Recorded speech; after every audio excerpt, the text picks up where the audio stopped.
Good afternoon, and apologies for the delayed start today. Thank you for joining us for this Oxford Internet Institute webinar, How Social Media Disrupts Our Elections, Our Economy and Our Health, with Sinan Aral, hosted by Dr. Jonathan Bright of the OII. A little housekeeping: we are fortunate to have a varied audience with a wide range of views, and we request that the opinions of others are respected in this space. For your awareness, this event is being recorded, and the video will be available on our website. You can pose questions using the Q&A tab at any time, and these will be answered at the end of the talk. Please keep them as concise as possible. They will be visible to all attendees and can be upvoted and commented upon. We will endeavour to follow up any unanswered queries after the talk. Please allow me to introduce Jonathan Bright. Hi everyone, real pleasure for me to be here today. Thanks so much for coming, and a huge privilege for me to introduce Professor Sinan Aral. Professor Aral is a pioneer in the field of computational social science, as many of you will know, perhaps working in this area. He's someone whose work I read as a graduate student, some of his early work on mechanisms of contagion on social media and spreading influences had a strong influence on my work. He's currently David Austin Professor of Management, Massachusetts Institute of Technology, and he's here today to talk to us about his new book, The Hype Machine. I'm not going to take up any more time. I'm going to hand it over to you, Sinan. Please take it away.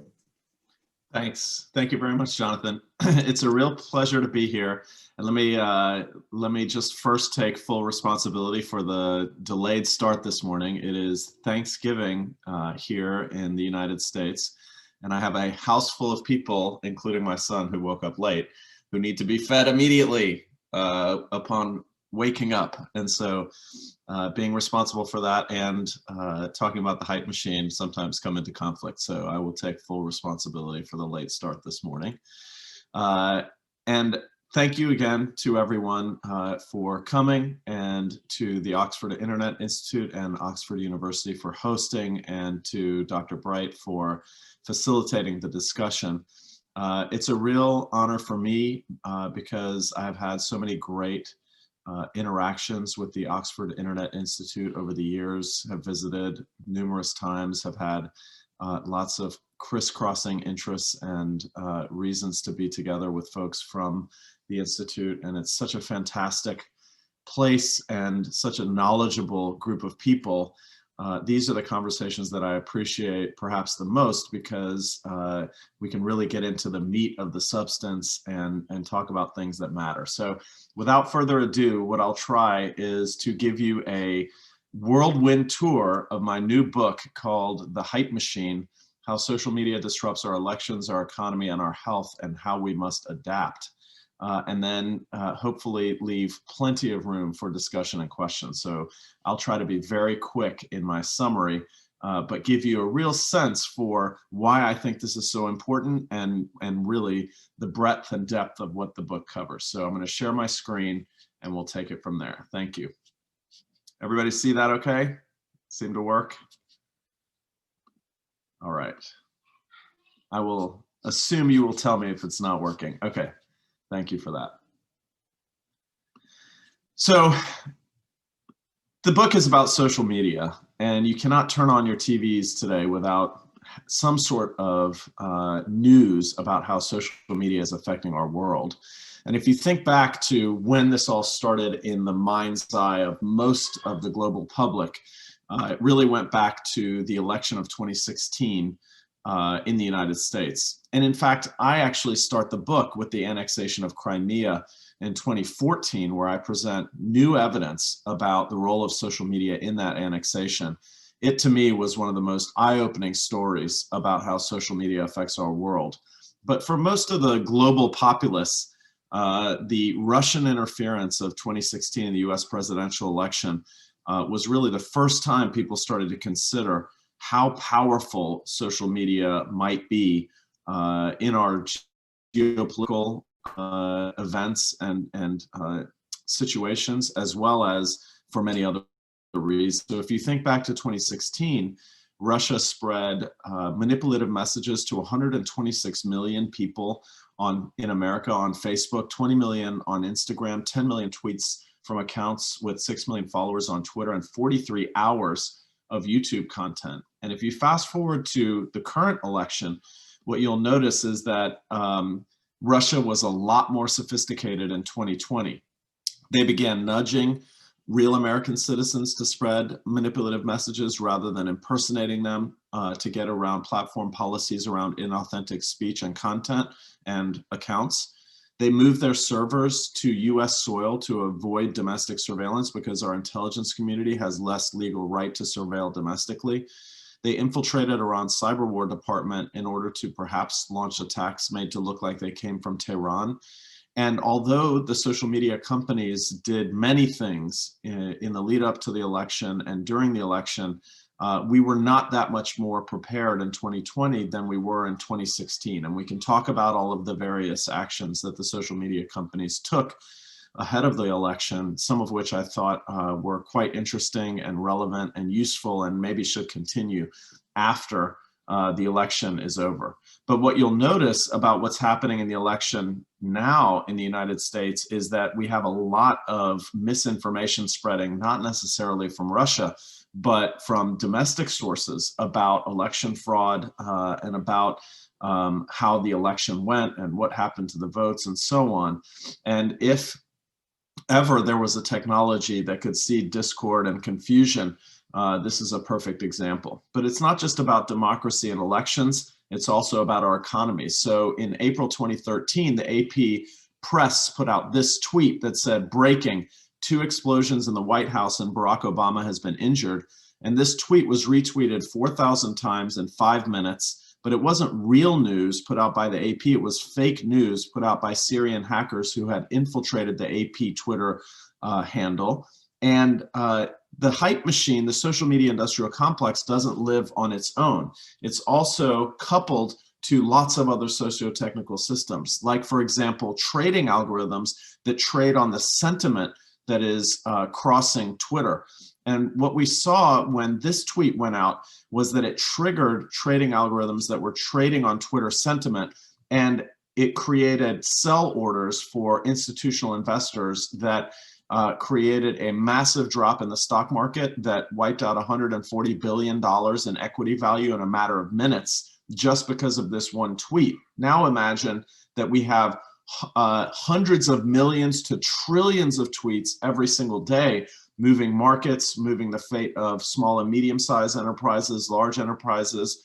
When Indra Nooyi, the former CEO of Pepsi, said at an event after the 2016 US presidential election that she called for unity, she congratulated Donald Trump on his victory, but she said that she was a Hillary Clinton supporter, that turned into a meme on social media that Pepsi did not welcome conservatives. And that actually created the biggest drop in Pepsi's reputation for the entire year of 2016, even greater than 3 quarters of bad financial performance, which gives you a sense of the potential economic impact of social media. And it's not just about democracies and economies, it's also about our health.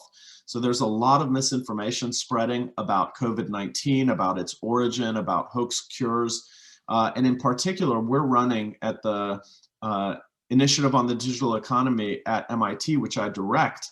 We're running perhaps the largest global survey of COVID behaviors, norms, and perceptions in cooperation with Facebook and the World Health Organization. And one battery of questions that we're asking about is vaccine confidence. We've seen in the last 2 weeks, 3 vaccines report their results of phase 1 trials, Moderna, Pfizer, and another one last week, AstraZeneca, I believe it was. And what we're tracking is, are people confident in a vaccine? Will they take it? And what we're seeing is that the spread of misinformation is correlated with vaccine confidence. Whether people are willing to take a vaccine is related to what kind of misinformation is out there about COVID and vaccines. But before COVID, we had inklings that this affects our public health in other ways. It was before COVID, it was the measles outbreaks of 2019. So I don't know if you know, but measles is an incredibly deadly disease. It's way more contagious than coronavirus, and it was eradicated in the United States in the year 2000.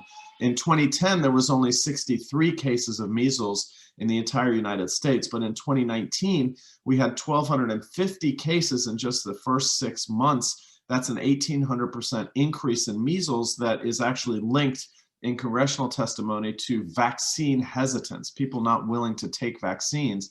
And in fact, if you look at where the outbreaks of measles occurred, they were in places like Rockland County, New York, and Clark County, Washington, which if you look at the data like I do about ad buys on Facebook for anti-vax content, you'll see that those ads are targeted exactly these tight-knit communities where you have the greatest measles outbreaks. So the influence of social media on our vaccination decisions is going to have a major impact on our public health, whether it be measles or the coronavirus going forward.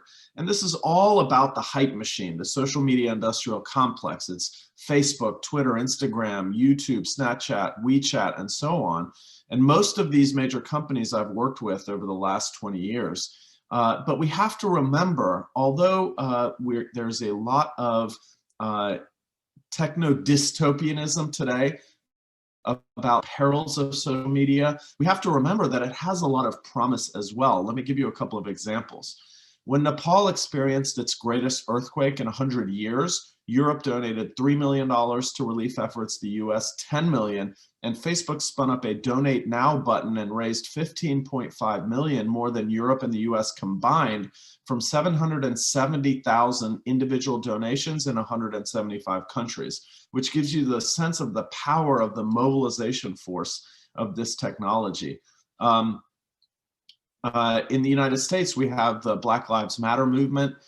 Before it, we had the Arab Spring, we had the Snow Revolution in Russia, we had protest movements in Hong Kong and Ukraine.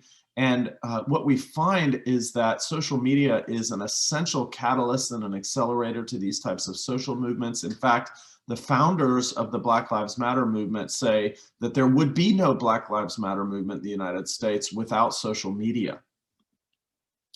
People like to make fun of the Ice Bucket Challenge, which was this challenge where people douse themselves with buckets of ice water to raise money for ALS research. But it's hard to laugh at raising $250 million for ALS research in 8 weeks, again, demonstrating sort of the mobilization potential of this technology. It's been estimated by research we've done at the IDE at MIT as well as at Stanford that Facebook alone creates a tremendous amount of economic opportunity. It's been estimated that it creates about $370 billion in consumer welfare every year in the United States alone, and that's just in the US. Imagine that globally. You know that Facebook has a lot more information or users, I should say, worldwide than it does in the United States. And in some countries, Facebook is the internet. So in the Philippines, Facebook is the internet. In parts of Africa, Facebook is the internet. And Facebook creates this economic value by giving people access to jobs, by giving them a platform through which to run their small and medium-sized business, to gain skills, to retrain themselves, to have access to meaningful human connection, to life-saving health information, and so on and so forth. And we shouldn't forget sort of the promise that also exists in social media.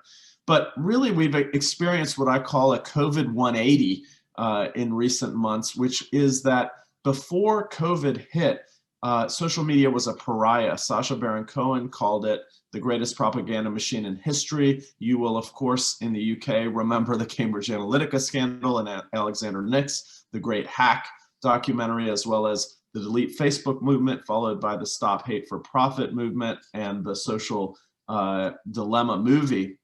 My book really takes off where these books and movies, you know, Zucked or Surveillance Capitalism, leave off, which is to ask, what can we do? What can we do concretely to achieve the promise of social media and avoid the peril from a rigorous scientific basis? And during coronavirus, we saw all of these companies break records every day because we were all forced inside and forced to get our human connection and access to information through these technologies. Mark Zuckerberg was quoted as saying, "We're just trying to keep the lights on over here during coronavirus because of so much excess demand for Facebook," for example. And really now we're at a crossroads between privacy on one hand and insecurity on the other, between free speech and hate speech, truth and falsity, democracy on one hand and authoritarianism on the other, we see what happens in authoritarian regimes that crack down on social media, suppress minority voices through the blocking of social media and through other various techniques that we can talk about.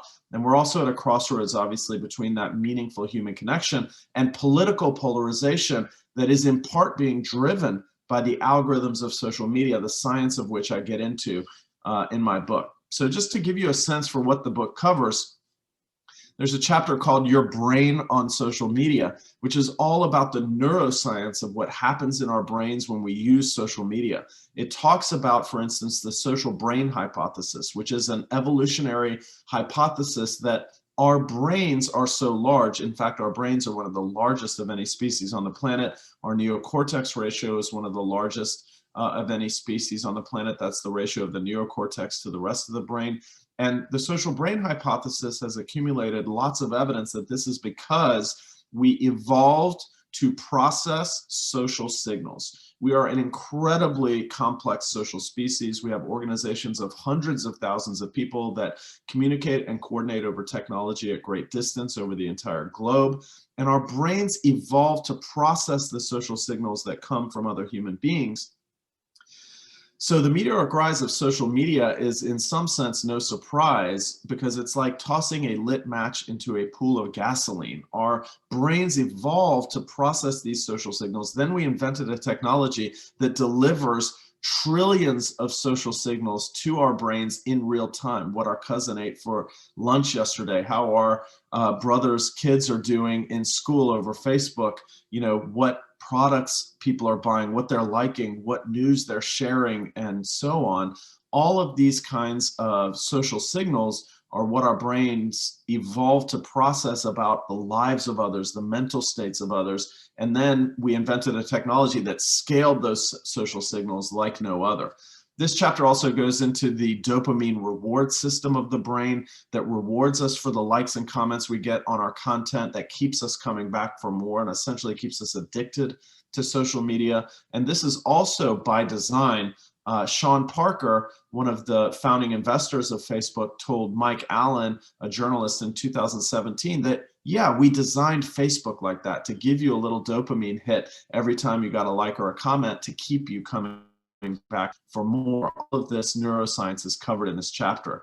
The chapter right after this is all about the economics of social media and how Facebook beat MySpace using a little known paper that was written in the economics literature in 1974 by Jeffrey Rolfs, which talked about local network effects. The network effects that drive the social media economy are really the underlying economic force of the social media economy. And this chapter goes into detail about how that economy works and how network effects are so important, not only to how Facebook beat MySpace, but also to what types of regulation might actually solve the social media crisis that we find ourselves in, for instance, by creating more competition.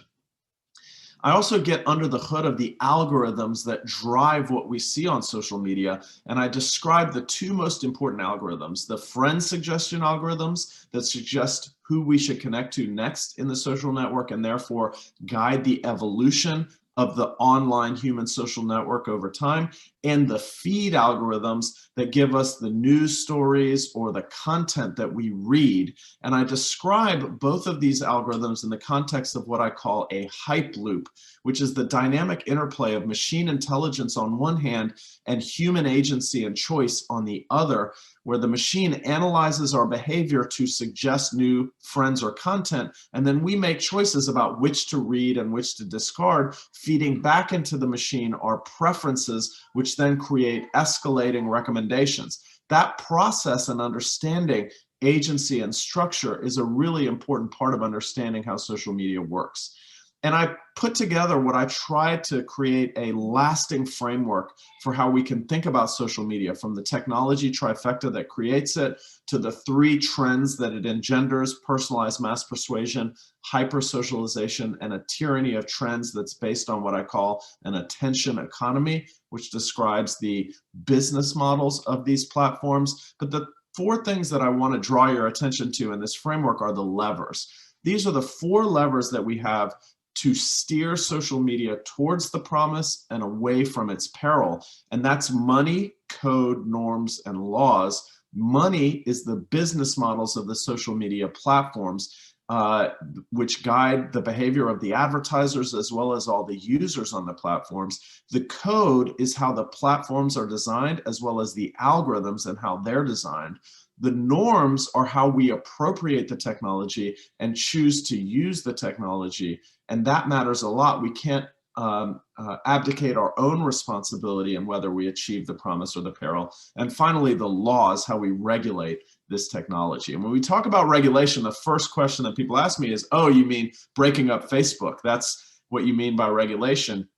While I say in the book that the entry ticket to solving this crisis is creating more competition in the social media economy, because this economy runs on network effects, I don't believe that breaking up Facebook is a silver bullet solution to the problem. The reason is that network effects drive economies towards concentration. So if you break up the market leader, it's just going to tip the next Facebook-like company into market dominance. What we need is a structural reform of the underlying social media economy. And what I mean by that is interoperability legislation, data portability, and social network portability. And I'll give you two examples.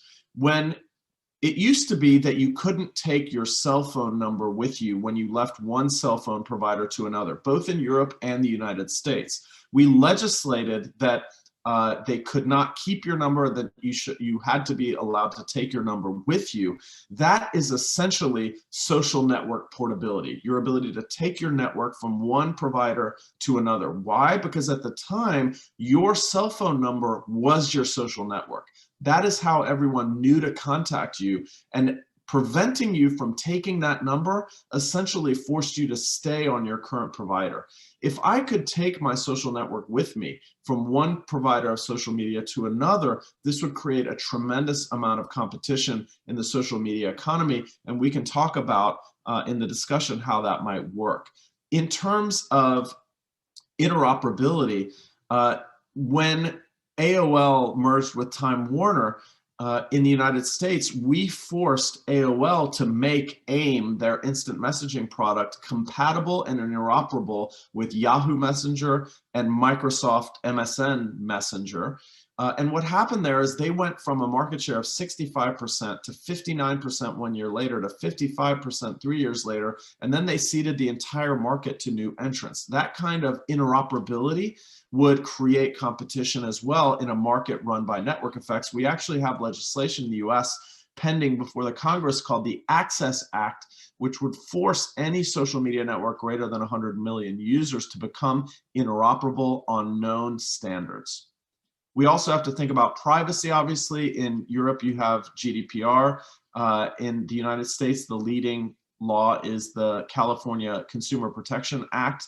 I believe in the US we will need to harmonize this and go towards federal privacy legislation. In the book, I get into detail about what that legislation should look like in order to take advantage of the benefits of GDPR while avoiding some of its missteps. We've also written a lot about how we protect our elections from social media. This is a paper I wrote with Dean Eccles in Science, and there are a lot of things that we can do to really prevent manipulation in the future. And I'll just end with this final thought, which is that the point of the book, the main thesis statement of the book, is that we can achieve the promise of social media and avoid its peril. And this book is designed to describe how we must do that. So thanks for your attention. I'll stop there and turn it back over. Wonderful. Thanks so much, Sina. Fascinating presentation. I've also had the privilege of being able to read the book, which was sent over to me before, and I really, really enjoyed it. Because I have this head, I'm to ask the first couple of questions while everyone else is thinking about theirs. If you have a question, please post it in the Q&A section of Zoom. But while you're kind of thinking about that, let me ask a couple. So, I mean, this book, in a way, can be more timely because this has been a huge year for interventions and regulation going on in social media. And probably the standout recent example is what Twitter and Facebook have been doing about the communication of, it seems now, outgoing President Trump. What do you think about this? Is this a one-off, or is this going to be part of a trend towards regulating the speech of political actors? Yeah, so, this is such a complicated subject that in the United States really revolves around Section 230 of the Communications Decency Act of 1996. So Section 230 provides a shield from civil liability to internet companies in general, not just social media, in order for them to be able to moderate content. People actually think this is some sort of shield to prevent them from being regulated. It's not. It's actually enables their content moderation, because imagine them being liable for anything any one of their 3 billion users said about any other of their 3 billion users anytime something was posted on social media. That would be completely unworkable. And in fact, it's not just social media, it's also the commenting section of The Guardian and the New York Times. It's also, ratings and reviews. It's also all of Wikipedia. The internet is essentially made possible by Section 230 of the Communications Decency Act. And so now what we're seeing is that there are calls for them to be stronger in their content moderation, whether that's around eliminating falsity, whether that's around eliminating hate speech. We had the live streaming of the mass murder in Christchurch, New Zealand, not too long ago. The ability to moderate content is essential to having a clean and sort of civil discourse on social media. But it is fraught with very difficult questions, because you have people of opposing views, you have conservative views and liberal views. And what happens, and what we see happening, is we see attempts at content moderation that are then met with backlash that say, oh, you're only silencing conservative voices, or you're only silencing liberal voices. And in the United States, what we see is liberal voices saying, you're not taking down enough hate speech or false news, and conservative voices saying, you're only taking down false news from conservative voices. Why are you doing that? That's biased, okay? And so my proposal here is that, number one, we need more transparency. What we need is a set of well thought out, documented sort of guidelines and rules for content moderation that the platforms arrive at after thinking through the issues in depth, and then posting those guidelines and rules in a transparent fashion. So every time they make a content moderation decision, they can just point to the guidelines and say, here are our rules. We've posted them on the wall of our social media platform. This is exactly how we will moderate content. What you see now is they are trying to reactively moderate content based on something that's posted today. It changes tomorrow, and that's where they get into the problem of backlash. Your question was, will it continue? Will they continue to step up in moderating content? I believe they will, and I think it's because we've reached this tipping point that I describe in the book, this crossroads, where they realize they can't just let it be a free-for-all anymore. The backlash has grown so large now that they realize they have to do something, and what you see now is sort of what I call the fumbling phase. They're fumbling in the dark with how to do it. What they really need to do is to be systematic and transparent and actually invite comment on their guidelines and rules, post those, and then moderate accordingly, and always point to them and say, this is why we moderated this way or that way on any given individual decision. I do believe that a lot of the policies that they put in place during the election in the United States should remain after the election. We can get into it, but as you know, we've done a lot of work on the spread of false news being faster than the truth. You'll see that the platforms slowed information down in general. Twitter didn't allow you to retweet without quote tweeting and adding your own context. They nudged you to read the article before retweeting. Facebook on WhatsApp reduced the number of reshares to 5 and then to 1 to reduce the spread of coronavirus misinformation. So you see an attempt to slow information down. I ask myself, why shouldn't these continue after the election? It seems like we should be considering long-term policies for these kinds of issues. And one of the many huge challenges here as well is that Facebook and Twitter are also thinking in global perspective, right? Should we slow info down in this country or that country or in this political situation or that, in different types of regime? How do you kind of think about that? Or is there such a thing as a globally appropriate content moderation standard? I think that there should be a globally appropriate set of norms and guidelines that that set out a transparent set, that set out how decisions are made, but that the moderation should be local, because obviously there's local context, what you would consider to be hate speech, what is sort of commensurate with the laws of one country compared to the laws of another with regard to, regarding speech. Speech laws are not universal. So I think that there needs to be a set of universal guidelines and norms that guide the moderation policies of the platforms, with even, notes in those guidelines about where different types of local considerations should supersede and so on, but that eventually the content moderation has to be local, because it's very contextual.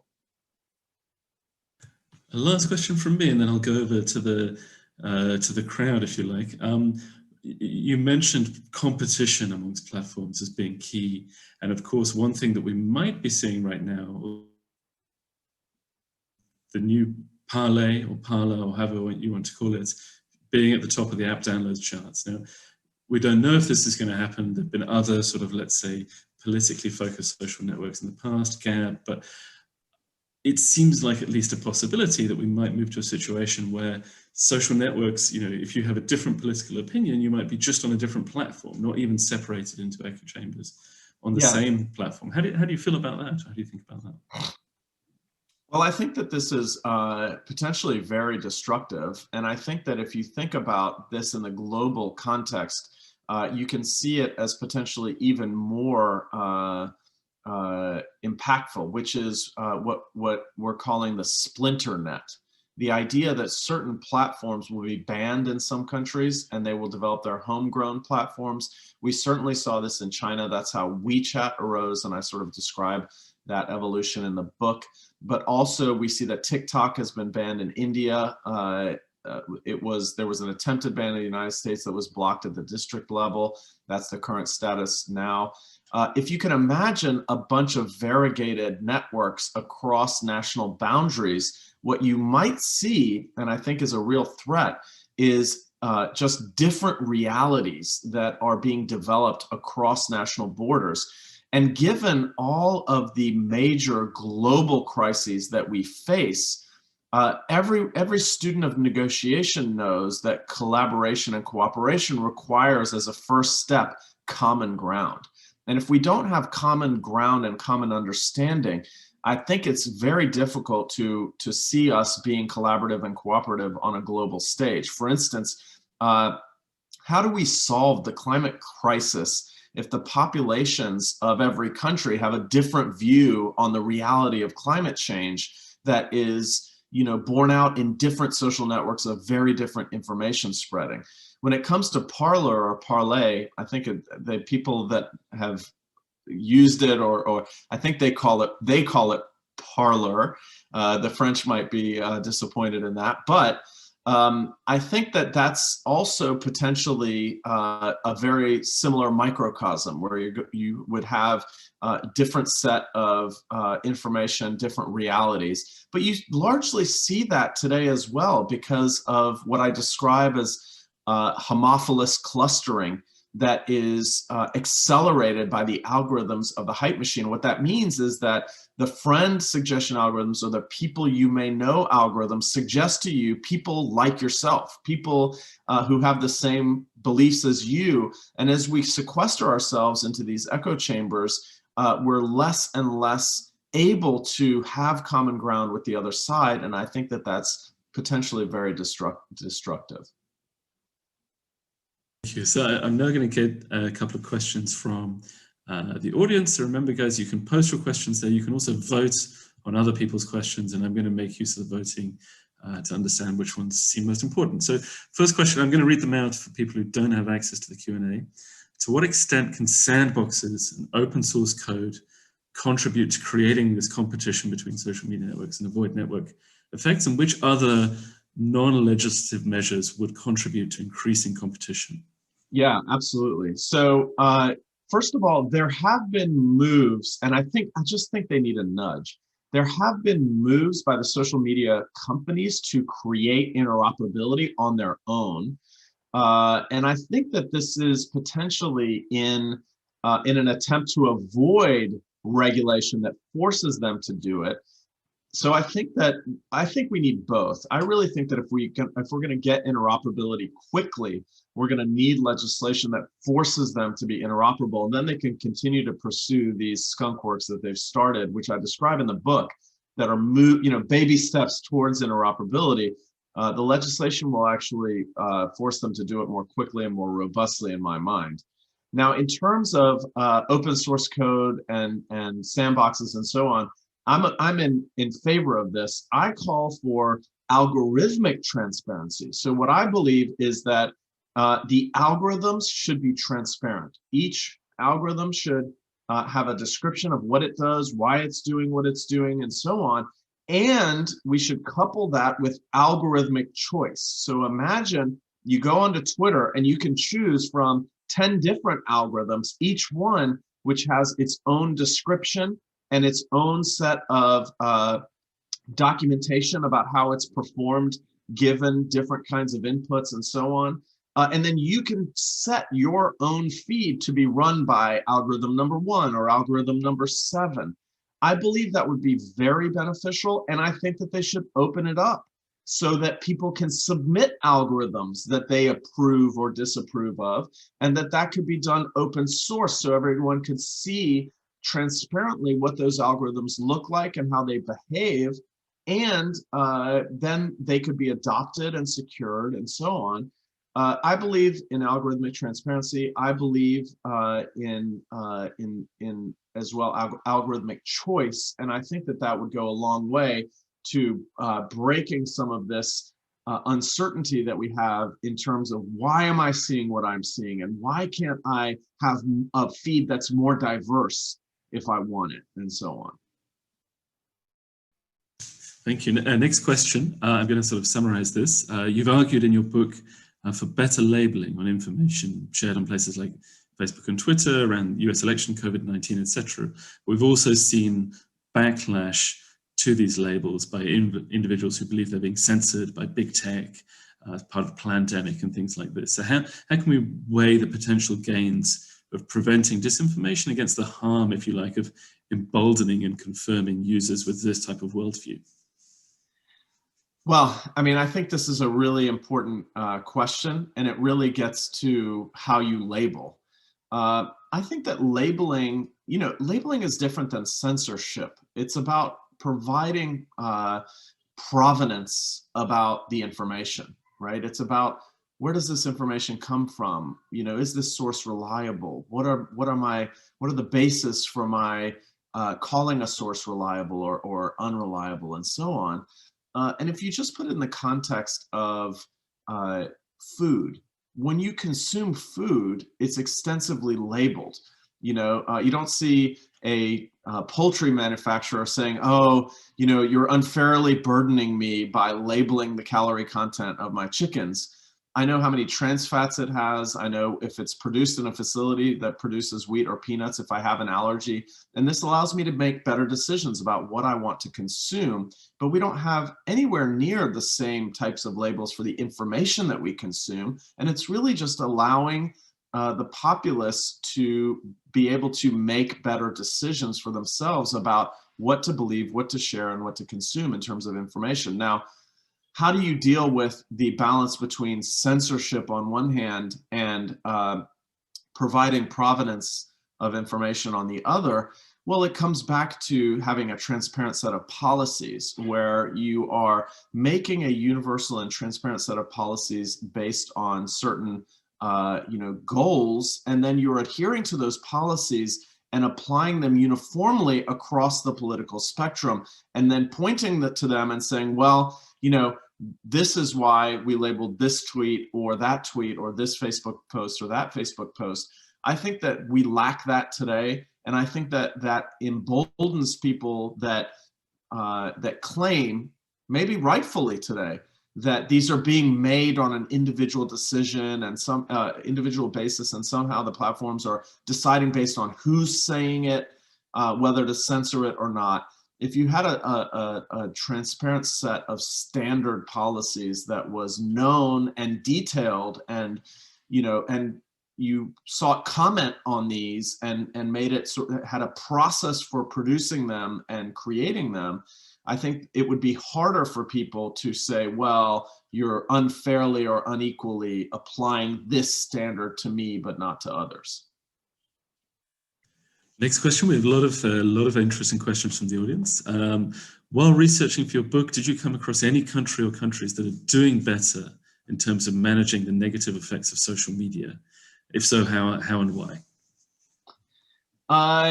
That's a great question, and I can't say that I have. I think that we are all facing different challenges, and I think that I've seen a lot of missteps.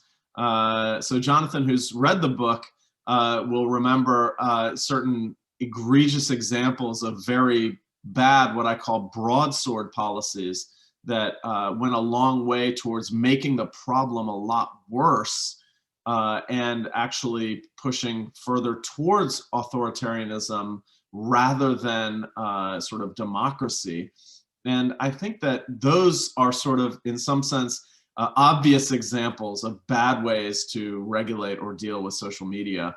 I haven't seen a country do really well. And I think that that sort of speaks to the relevance of this book in this moment, is that these issues aren't easy. There's really no easy answer here. And as I claim in the book, there's no silver bullet. And so we have to be nuanced. One thing that I think is really important is that everyone has an opinion about social media today and what we should do with it. And I see a lot of people who, I mean, listen, I began researching social media 20 years ago, 4 years before Facebook was founded. And I've been doing research on it for 20 years. I'm seeing a lot of people talk about it today who weren't talking about it just 2 years ago. And what I claim in my book is that we have to stop armchair theorizing about how social media works. We have to get rigorous with science under the hood in order to really understand how it works. That's the only way we're going to create platform policies and regulation that work. I agree with you. It's very telling that all these different countries, different political systems struggling with the same problems. Very interesting. Very interesting point. Next question. Apparently there's an article in Foreign Affairs this morning. I'm talking as if I know what it is. I haven't read it myself. That middleware as an alternative solution in terms of interoperability. So having some kind of transparent intermediary between the user and the platform themselves as a way of improving competition. Do you have any thoughts on this? This is an idea. I mean, I think that I have seen middleware proposals to do things like enhance privacy and data security, where you have sort of the consumer's data in a wrapper that is essentially controlled by a middleware interface to the platforms, which regulates the amount of information that the platforms can collect on the user, which is more of a privacy solution. I have to confess, I haven't read Foreign Affairs this morning, so I'm not quite sure what this article says. I'm not sure how that would necessarily solve the interoperability between the platforms. What I'm talking about when I say interoperability is that I should be able to message people from Twitter to Facebook. Why is that? Like, think about it this way. I know that sounds really foreign when I say that. Wow, I should be able to message people to Twitter from Facebook or vice versa. But imagine if I said to you, I should be able to call people from Verizon to Sprint. You would say to yourself, well, obviously. What I mean by interoperability is essentially that there should be a standard stack of commoditized messaging types, which, by the way, we're seeing them moving towards this now. You notice that Twitter came out with Fleets recently, which is just stories on Instagram, which is just snaps on Snapchat. There should be video messages, short form, textual messages, posts, fleets or stories that are sort of short video. There should be a stack of like 5 or 6 commoditized messaging formats where you can go from any of these platforms to any other of these platforms, and then they can build proprietary messaging types on top of that. That would allow us to pick one that we think protects our privacy the most, or does better not showing me false news, or does better not showing me hate speech, and then be able to message any other platform from there, right? And then it also enables innovation because they could build their own messaging platforms on top of that, their own messaging types on top of that would be proprietary, which would give them an incentive to create cool, new, interesting ways of communicating with each other. But that baseline set of interoperability would allow me to choose one that would be the one that I could communicate to all my friends over, and that would then force them all to give me the one that would be the best for me. Less hate speech, less false news, less security violations or phishing. That competition would force them into better behavior.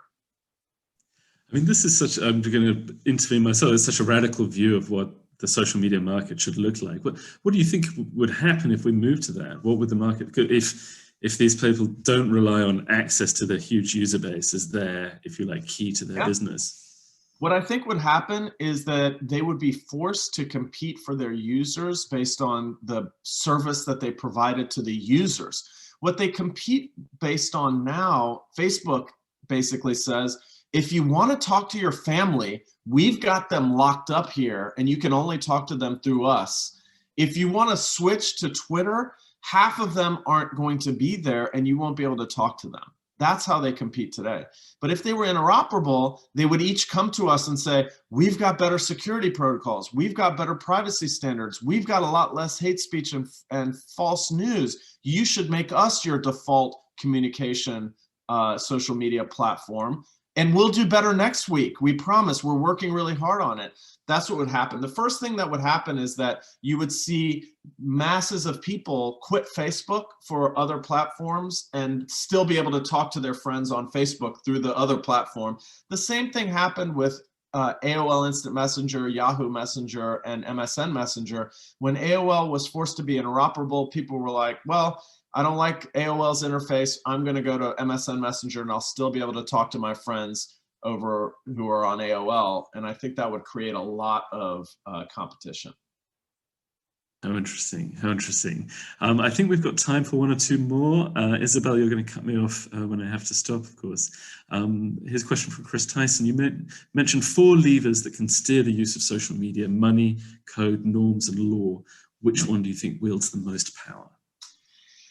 Wow, so my answer to that is very simple. I believe that all 4 of these oars need to be in the water and rowing in the same direction at once. I don't believe there's a silver bullet solution to social media. I really do think that this is such a complex system that we need to be firing on all cylinders. And what I mean by that is that the business models of the social media platforms have such an overarching effect on what happens on these platforms.